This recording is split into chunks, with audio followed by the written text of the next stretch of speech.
Hi, I'm Paul Asbell, and I am right now playing Steve Grimes' Jazz Laureate guitar, which is in the Chinnery collection.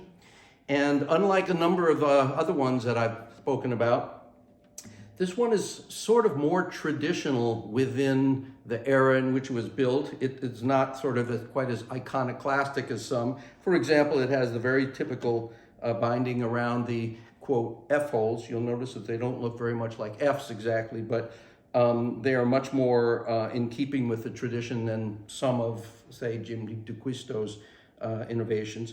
There's a lot of binding around the pickguard and binding around the fretboard. It is not spare.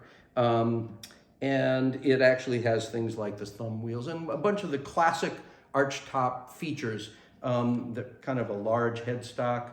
There's an interesting blue inlay on the fretboard, which kind of matches in some ways the blue of the top. And let's talk about the blue of the top, because unlike many of the other guitars in the collection, which where the blue stain was clearly put over the kind of wood isn't really white, as we know. It's sort of more cream and kind of turns with sun even a little bit more orange. And Steve seems to have treated the wood in some sort of way so that doesn't really happen on this guitar. Perhaps he bleached the wood, I don't know.